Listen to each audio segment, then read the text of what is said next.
L'explosion des outils de communication à l'ère du digital a aussi entraîné une augmentation du nombre de données collectées, une évolution qui a également eu une incidence sur la publicité dite digitale. Alors pour tenter d'y voir un petit peu plus clair dans un univers qui est parfois un petit peu opaque avec ces data, eh bien nous accueillons Theodore Eisenwein, CIO d'AdWebster, une société leader suisse de la publicité digitale, et Eve Brandenburg, qui est également digital consultante chez AdWebster. La parole est à vous. Bonjour.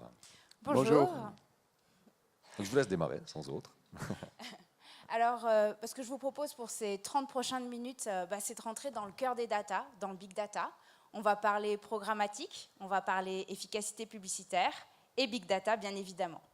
Alors, dans un premier temps, la mission, c'est vraiment de vous donner plus de clarté sur que représente la programmatique. Ce sont des mots qui sont très à la mode aujourd'hui, des termes extrêmement marketing, mais vraiment de comprendre derrière ce que ça sous-entend en termes de marché, comment il est structuré, quelles en sont les règles, les us et coutumes, les dernières tendances. Rentrer également un peu dans le débat entre branding, campaign, performance campaign, un modèle OCPM, un modèle OCPC, essayer d'avoir une vision vraiment globale autour de ce marché du big data. Et dans un second temps, je passerai la collègue à mon collègue, Théo. Voilà. Et qui, pour l'occasion, alors j'ai oublié de dire, monsieur parlera en anglais, donc si par hasard vous ne comprenez pas, n'hésitez pas à vous diriger tout à l'heure au 3e étage. AdWebster a un stand, donc ils pourront vous répondre plus en détail peut-être sur les explications que fournira monsieur, mais je suis sûr que vous allez comprendre ça parfaitement. Ah, désolé, je vous ai coupé. Alors, Théo, lui, rentrera dans une démonstration en live où on verra directement sur les logiciels comment on collecte les datas et comment on analyse ça. Et vous m'en direz des nouvelles. Alors, pour commencer, juste quelques mots autour d'AdWebster.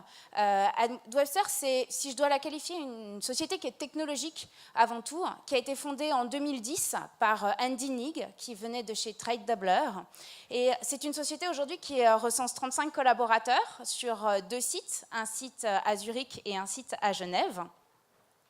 Alors, les axes de différenciation d'AdWebster, c'est déjà les partenariats que l'on a mis en place directement avec plus de 650 sites en Suisse, ce qui permet d'avoir une couverture quasi totale des internautes en Suisse. Deuxièmement, c'est la technologie qui est développée et on reviendra dessus parce que c'est extrêmement important derrière pour comprendre le marché du big data. Et enfin, le 3e axe, c'est plus de 400 marques, annonceurs, clients ou agences qui nous confient aujourd'hui leur campagne de branding qu'on met en place et que l'on diffuse soit en display, en mobile ou en vidéo. Donc voilà, AdWebster, un acteur important sur le marché du digital en Suisse.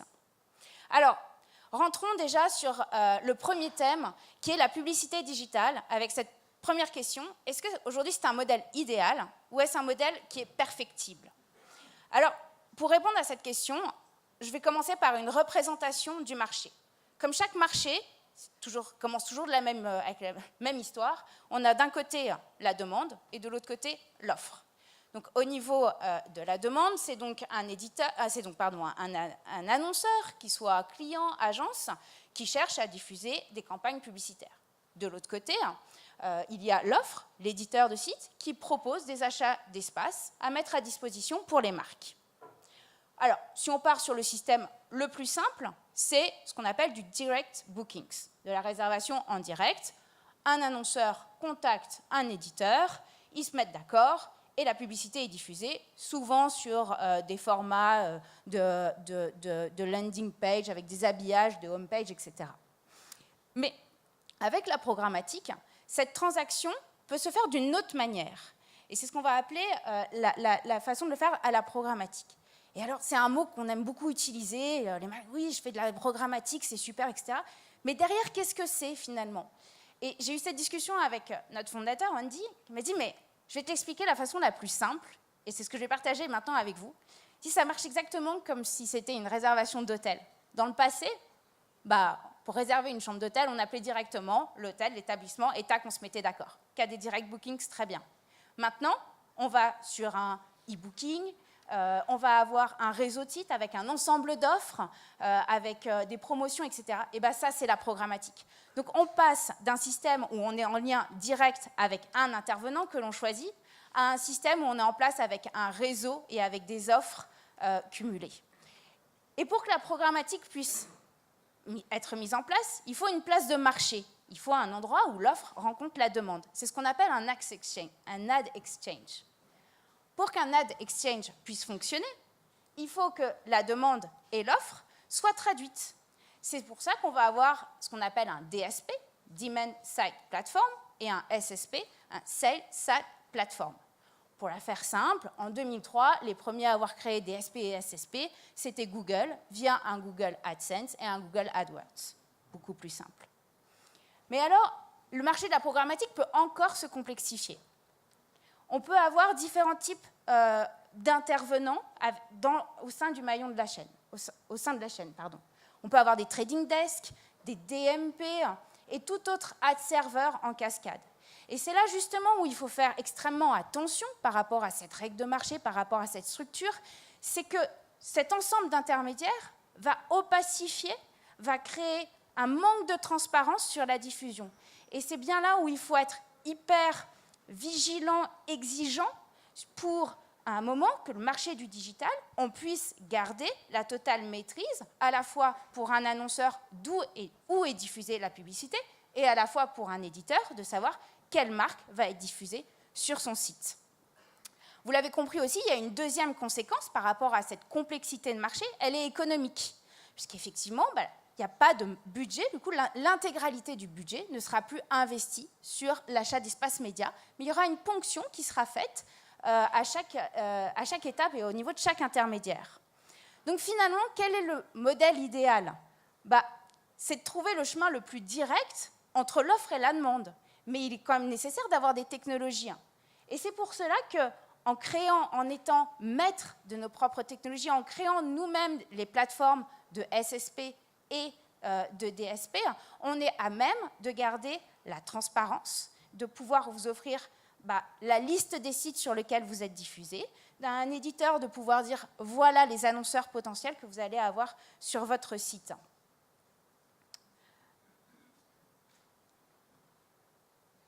Et donc, voilà, donc si à un moment, vraiment pour conclure par rapport à cette partie, ce qu'il y a d'important, pourquoi on va parler d'un modèle idéal ou perfectible, c'est vraiment par rapport à la transparence que l'on peut garder. Je voudrais juste insister encore sur quelque chose. J'ai lu récemment un dernier rapport de la Comscore qui était sur une évaluation du trafic sur les sites et sur les impressions qui étaient faites. Alors, dans le monde, je vous rassure, 60% du trafic serait un trafic qui ne serait pas humain, c'est-à-dire qui serait soit pas visible par l'œil humain, c'est-à-dire soit en dessous de la ligne de flottaison, soit généré par des robots.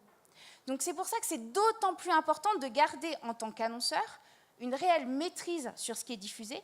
Et si je peux vous donner un conseil, il y a des outils aujourd'hui qui permettent de collecter vous-même les propres analytics. Quand vous avez une bannière, il est tout à fait possible d'ajouter des ad tags pour regarder quelles ont été les impressions, sur quel site ça a été diffusé, combien de unique users ont été soumis à cette publicité et quelle a été la répétition. Donc pour conclure cette première partie, est-ce un modèle idéal ou un modèle perfectible? J'ai envie de dire, tout dépend du modèle qu'on adopte et il faut être hyper exigeant en tant qu'annonceur et également en tant qu'éditeur pour demander cette transparence et pour la collecter soi-même. Deuxième volet de cette longue introduction, campagne de branding versus campagne de performance. Aujourd'hui, est-ce qu'une campagne de branding signifie que c'est une campagne non performante? Souvent, on distingue les deux comme si c'était deux mondes à part. Alors, dans la communication, il y a plusieurs objectifs. Effectivement, on peut générer de l'attention, on peut créer de l'intérêt, du désir, rechercher de l'action, et puis chercher la rétention, c'est-à-dire la fidélisation. Mais le cœur même de la communication, c'est de créer de la préférence. Si on veut être performant à long terme et performant commercialement, c'est qu'il faut créer un engagement avec la marque. Alors, comment dire qu'à un moment, on va faire une campagne de branding qui va toucher l'attention, l'intérêt et le désir, et que la performance ne touche que l'action et la rétention? Comment faire de la conversion, comment faire de la vente si avant on n'a pas mis une couche d'engagement, de contact avec son client et de l'emmener dans un univers de marque qui lui correspond. Du coup, la vision de la performance ne peut pas être uniquement concentrée sur l'action et la rétention. Elle doit être à tous les steps de la communication. Et comment on fait pour qu'une communication soit performante? C'est l'adage le plus commun dans le marketing, fournir le bon message à la bonne personne et au bon moment. Et c'est là justement où le big data va entrer en scène et va pouvoir aider, va pouvoir être un support en termes de communication. Parce que maintenant, on va pouvoir combiner une approche que l'on appelle website-centric, c'est-à-dire une approche qui est liée à un environnement de site, qui est liée à un contexte. Je suis un annonceur Nivea, je vais aller annoncer sur des sites féminins, on est website-centric, très bien, et compléter cette approche avec une approche user-centric, c'est-à-dire en fonction de profil, c'est-à-dire quel que soit l'univers dans lequel je suis, quel que soit le site sur lequel je me rends, mais parce que je suis une femme, et que j'aime les produits de beauté, cosmétiques, je vais voir cette publicité apparaître, alors que vous vous connectez sur le même site à la même seconde et vous n'avez absolument pas la même publicité. Et ça, c'est vraiment le big data avec cette possibilité d'acquérir toutes ces données, de mieux comprendre le consommateur pour lui servir la publicité qui est la plus adaptée au moment qui est le plus adapté. Alors finalement, pour revenir à ma question, comment on fait pour qu'une campagne soit performante? Il y a peut-être une recette magique ou pas, on verra. En tous les cas, dans un premier temps, c'est définir l'audience. Qui est ma cible? À qui je souhaite communiquer et comment? Alors, on reçoit bien des briefs où la cible est déjà définie. Le big data, justement, va pouvoir permettre de dire, par rapport à des critères sociaux des mots, par rapport à des centres d'intérêt, des comportements, d'arriver à toucher justement cette personne-là. Parfois, le big data peut aider à définir la cible. En pouvant collecter directement des datas, on peut aider un annonceur, finalement, à lui dire « tes clients ont tel centre d'intérêt » et aider à créer cette segmentation. Et enfin, le troisième volet par rapport à l'apport du big data dans l'audience, c'est d'élargir la cible. À partir du moment où on a trouvé qu'une personne, un client, la segmentation avait tel et tel centre d'intérêt, on a collecté des datas, on est capable de trouver ce qu'on appelle des digital twins, c'est-à-dire des profils, des adresses IP qui ont des similarités très fortes par rapport au cœur de cible. La deuxième chose qui est très importante, c'est le contexte. On a beau trouver la bonne personne, mais si on ne lui parle pas au bon moment, si on ne lui parle pas sur le bon device, avec le bon format, ce n'est pas efficace. Et ça, encore une fois, le big data doit permettre justement d'éviter ce type de problème. Ensuite, le message, bien évidemment. Alors, c'est plutôt de l'ordre de la copie créative et moins de l'ordre de la programmatique. Mais grâce au big data, on peut faire aussi du test. On peut avoir simultanément plusieurs campagnes et voir quelle est la plus performante. Le média du digital doit permettre le pilotage et l'analyse. On est dans le fine-tuning, on est dans l'optimisation. Et là, c'est très, très important de toujours considérer cette approche en test and learn. Et puis enfin, pour finir, le dernier point pour la performance consiste aussi en la répétition et la maîtrise de la répétition.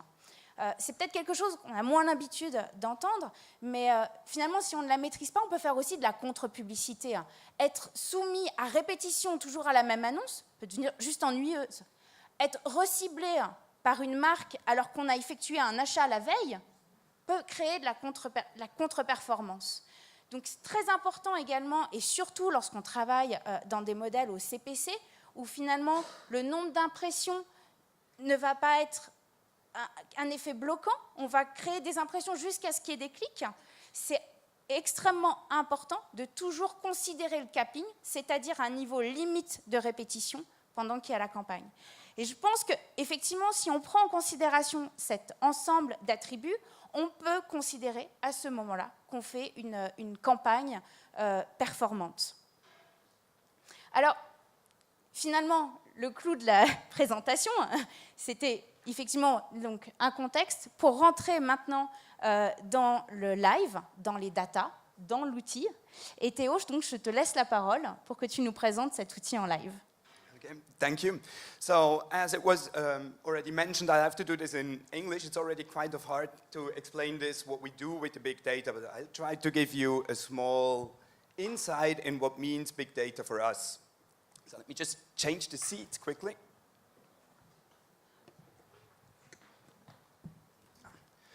So maybe just a small explanation. We call it live data. What makes it so important, and why do we call it live data? Live data, in our opinion, it makes the difference because it's really important to understand the people, what they were really looking at the moment. If you see the journey of a user, if you take the user, for instance, today and you compare him with yesterday, you will see that the way he was surfing, what he was interested in, is way different. Because we see a lot of things in our life. Maybe yesterday you've seen an ad or some news and you want to know more about it. You will go in the internet, you will search for it. Maybe it's a nice car. You want to have a look at this car. So then it's really important for a system to really get the moment and show you the correct advertisement. Because at that moment, your mindset is really for cars and not for some complete other product. And that's why we say you want to do this live. If you do something, for instance, oftenly the targetings are done in batch processing. That means all the data is processed overnight, which means you can use it the next day. But you will not get the person at the correct moment if you do it that way. So let me give you some figures. When we're talking about live data, what are we talking about? We have from our network, she explained it already, we have several inputs. So we have the user inputs, we had the advertisement. This gives us a lot of information of how the user reacts to an advertisement and what's going on in the internet. So currently we're talking about 110 million user modifications a day our system does. So there are 110 million different informations about what the user is interested in, what his behaviors are, what language he speaks. We can have afterwards a look at this. If we see the total amount of profiles we gathered within this time, we're now at 12.4 billion user information we can make use of. So that means we have 12.4 billion informations we can use to have the correct targeting and the right message at the right time, no matter what device. So even if it's a mobile, if it's a video, or if it's the display, we can have the same data for all the different devices. Now, if you have live data, we're talking about big data. Big data is all over. But if you have a look at data, you want to have intelligent data. You don't want to have just big data. Big data just means that you gather a lot of information.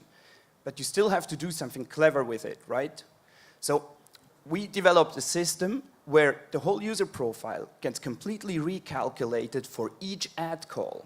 What does that mean? That means if you're on a website, you're having a look at something, this is already in a countership for the next ad, for the current ad delivery. So this takes about 20 milliseconds to do the whole calculation of your whole profile.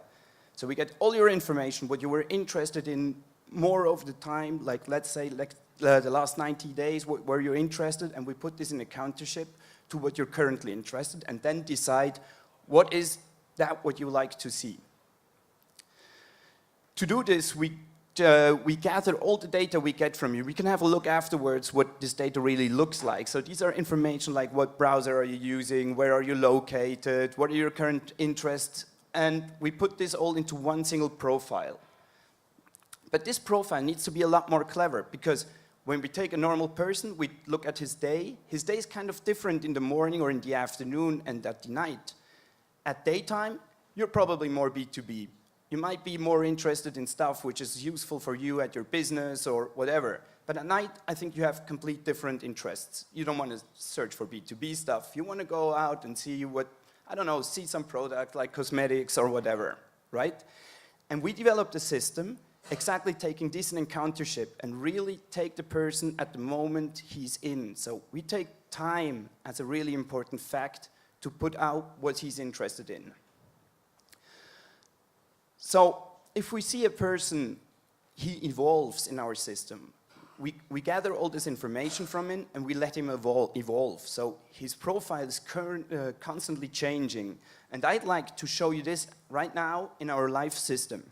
The system we are seeing now is not just to have it explained. It's not a system which is available to you outside to have a search in. It's actually from our side, because I'm a developer. And that's the system we really use to gather all the data, understand the data, and do the development in. But I think it gives you a nice insight of what data is available and what can the big data do for you and the ads and the delivery and to be at the right moment. So I'd like to switch now to the life system.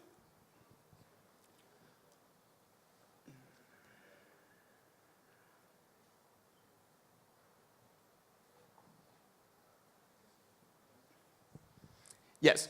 So what we see here now is our developer dashboard, right? We have a lot of information. This information is really gathered within the last, that's the whole day, within the last 30 minutes is now missing, but we'll see afterwards.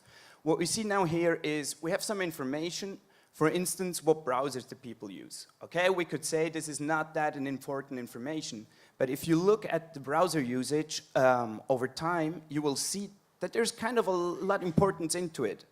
What we see here now for this, let me highlight this. The upper line we see here on the second row, the first window, we see the browsers over time. The first one is the Internet Explorer, right?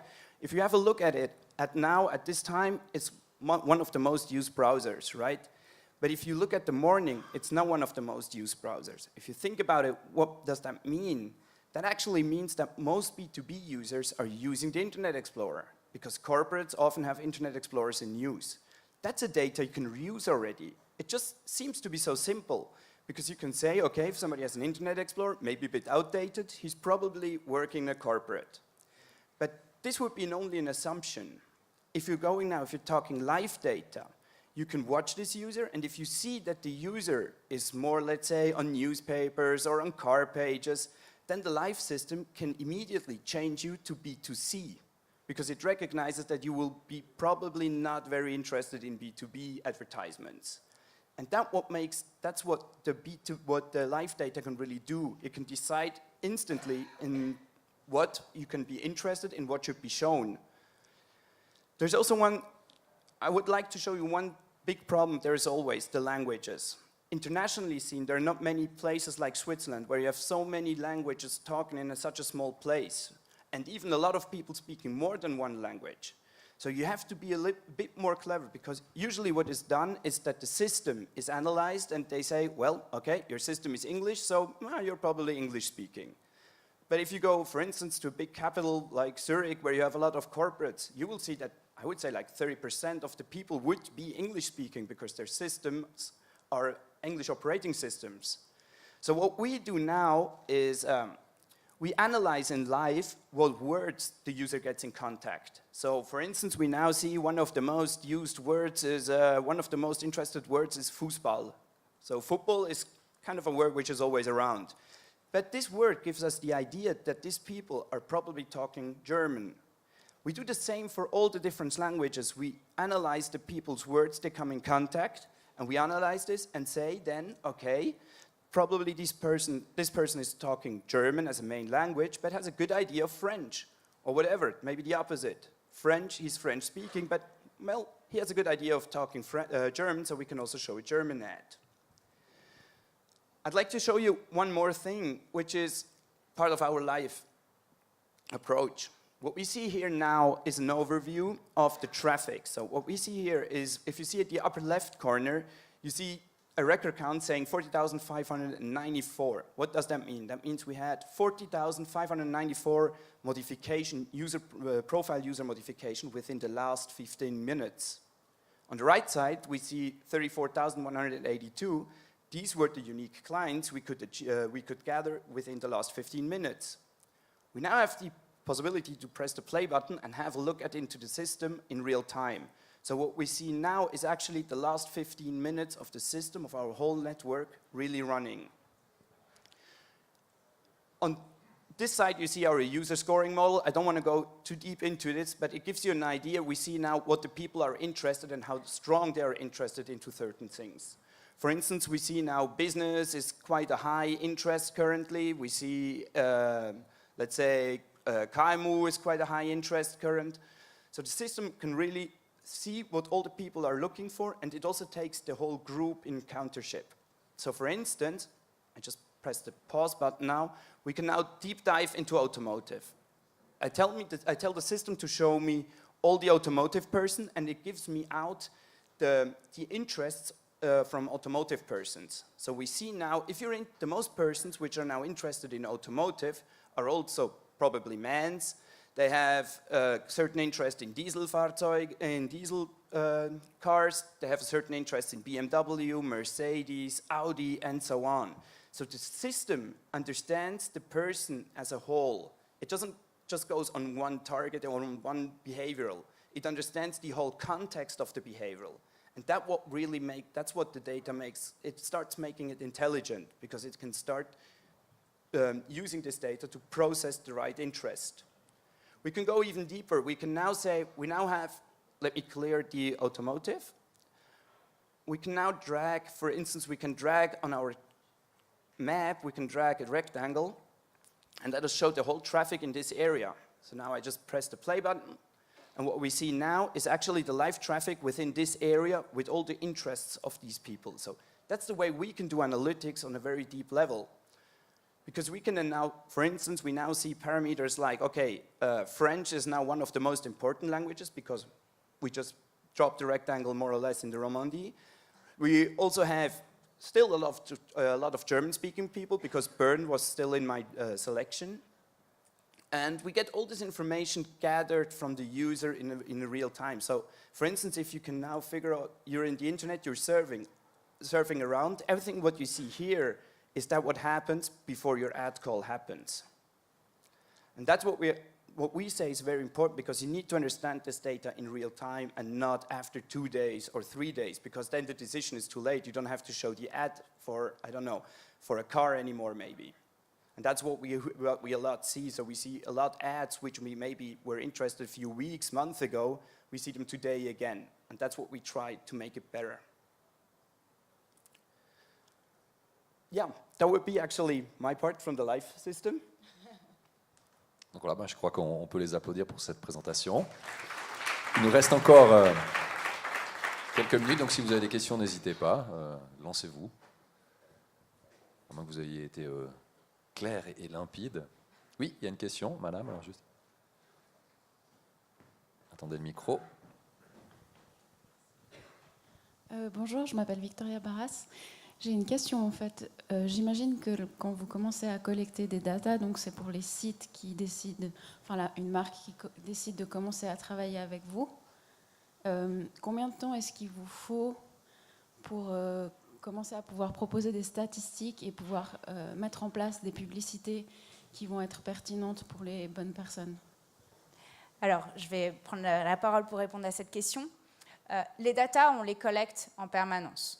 On a en permanence des campagnes qui courent et c'est des profils qui sont sans arrêt remis à jour. Mais effectivement, comme vous le dites, on peut également collecter des datas directement sur un site en particulier pour aider la marque en particulier à décrire le profil de consommateur. Alors, pour répondre à votre question, combien de temps? Tout dépend du trafic qu'il y a sur le site. Il nous faut un certain nombre de contacts pour que statistiquement, on puisse dire les personnes qui visitent votre site ont une affinité comme ci, comme ça, sont un profil sociodémographique comme ci, comme ça. Je ne peux pas donner une réponse en disant il nous faut 2 jours, il nous faut 3 semaines, tout va dépendre du trafic. D'une manière générale, jusqu'à présent, quand on a mené cet exercice, il nous fallait de l'ordre de 2 à 3 semaines pour un site, je dirais, avec un trafic tout à fait honorable en Suisse. Alors peut-être dans la foulée, à partir de quel moment ces données deviennent obsolètes? Peut-être plus compliqué.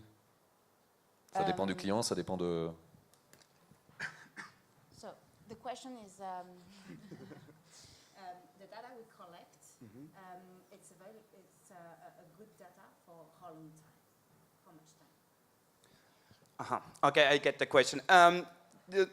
It depends. It really depends on what data. You see, from our network, the basis we have, what we have is a rating system. So each data we get is rated. So you cannot say this data is worth, I don't know, 10 days. It might be a data set which is worth to keep for a long time. For instance, let's say if somebody is interested in jewelry. Somebody who is interested in jewelry, he will be interested in jewelry all his life, but his actual current interest might be not that high currently. So you don't want to lose the data, you don't throw it away, but you want to keep it, but you just keep it very low, on a very low level. And then as soon as you recognize he's starting again for search, his search starts again for jewelry, then you can rate it quite quickly, you can rate it quite high, because you know it's a repeating pattern. So there's not the answer you can say 10 days, for instance. It just really depends on the data set. Voilà, en tout cas, merci pour toutes ces informations. Et bien évidemment, vous restez à disposition si jamais il y a d'autres questions. C'est à l'étage au 3e, hein, si je ne me trompe pas. Merci beaucoup, on peut les applaudir. Ad Webster.